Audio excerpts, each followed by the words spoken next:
My Lord and my God, I firmly believe that you are here, that you see me, that you hear me. I adore you with profound reverence. I ask your pardon for my sins and grace to make this time of prayer fruitful.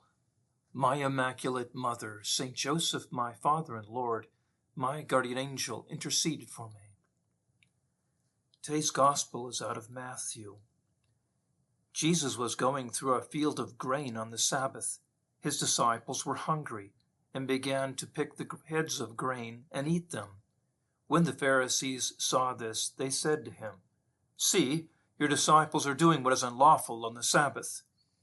He said to them, "Have you not read what David did when he and his companions were hungry? How he went into the house of God and ate the bread of offering, which neither he nor his companions, but only the priests, could lawfully eat? Or have you not read in the law that on the Sabbath the priests serving in the temple violate the Sabbath and are innocent? I say to you, something greater than the temple is here.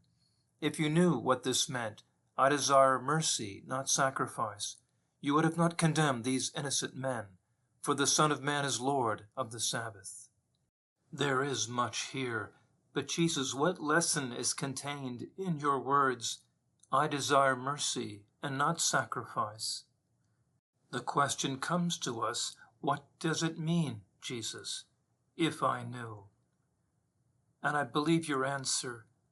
You tell us, if you knew them, the apostles, if you knew me, the Lord of the Sabbath, you would know mercy. Mercy for them, mercy from me. And what mercy?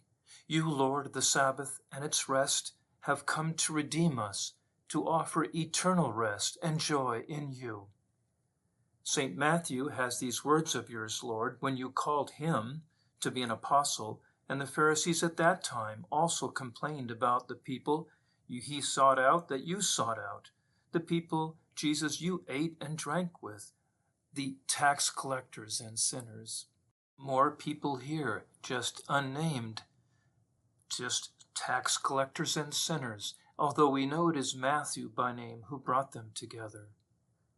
And when they accused you in the 15th chapter of St. Luke, as he records it, that you are eating again with tax collectors and sinners, you give us that marvelous, masterful parable of the prodigal son.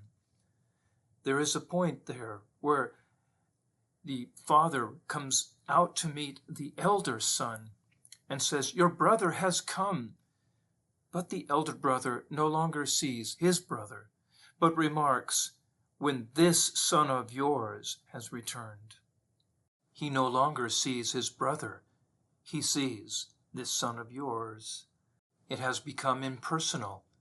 And when sin happens, the offering for sin in the Old Testament, well, what would happen then? Atonement would be made. An animal would be offered, a propitiatory and vicarious animal. The animal gets it. In the story of the prodigal son, we should all be happy that the son has converted, but we too could be tempted, like the elder son, to be jealous, to be upset, and to be, well, what about me? The only one that should ever be upset in that parable, truly, is the fatted calf, which gets it. Let us ask you again, Lord, what do you mean, "I desire mercy, not sacrifice"?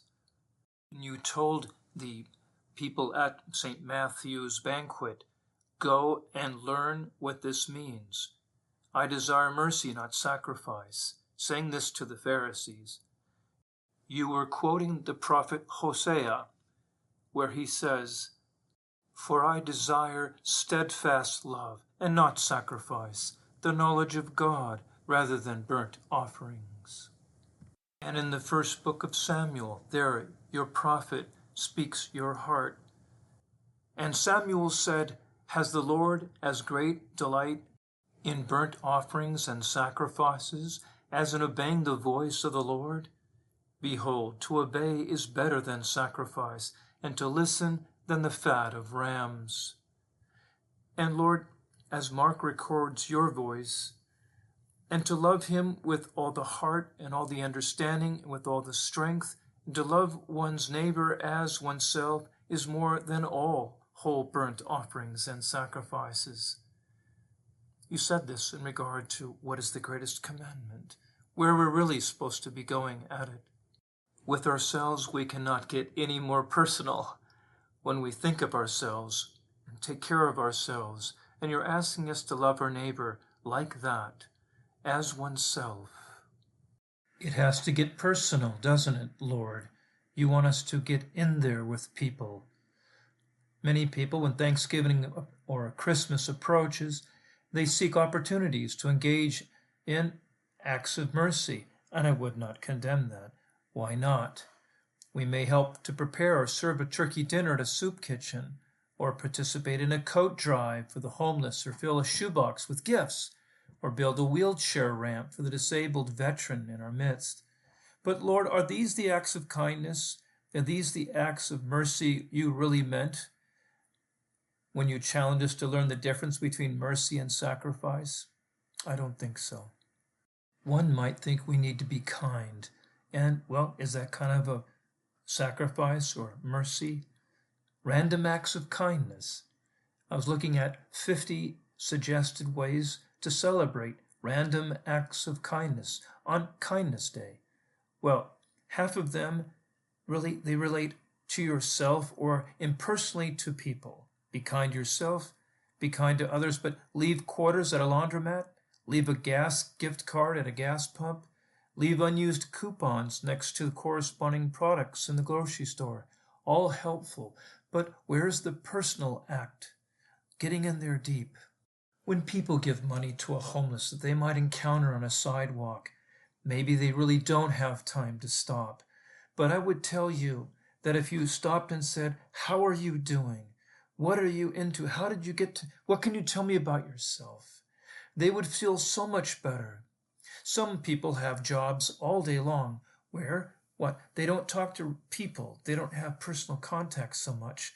And although a person asking for money in the street might meet thousands of people walking by, a few might be generous, yet the conversation is not there. The meeting one-to-one, where the person so often wants to explain themselves. I used to have a good job. I used to be married. I used to have all kinds of friends. And now here I am, and this is how I got there. And they want you to know their story. That you would not just give them money and walk away, but talk to them, listen to them. Both in chapter 9 of St. Matthew's Gospel and chapter 12, where we get this phrase of yours, Lord, "I desire mercy, not sacrifice." Both of those places, names were there. People with stories as how they became sinners or tax collectors. And Lord, you called them back to a holy life, and you knew their names. You ate with them. You knew the disciples' names. You called them. The weak, the sinful, but lovable, you knew them. Like Zacchaeus. "Zacchaeus, hurry on down. I must dine in your house today." So many organizations, they seek our time, our money, our interest. Hey, not even a millionaire could help them all. But if we truly want to move beyond sacrifice, giving up money or from a distance, time to something important, but not a face at the other end of that work. You were there with them, and that's why you were accused. Like you, Jesus, we need to get our heart involved with one of these organizations, but to develop in that relationships with people with names, stories, joys, sorrows, prayer requests, and praises. Otherwise, I don't think we'll ever understand what, Lord, you meant by, "I desire mercy, not sacrifice." Jesus, you ate with Matthew, ate with his friends because you wanted to. You loved them. And I can see it in my imagination how you would laugh with them, joke with them, backslap with them, connect with them, and experience joy with them, especially joy. And the Pharisees could not conceive of that kind of camaraderie between the pious and the publicans, the upright and the upended, the moral and the maligned. But Lord, you didn't put people that in labels that way. And so it was. You loved Nicodemus as genuinely as you loved Zacchaeus. You loved Mary of Bethany as you loved Mary Magdalene.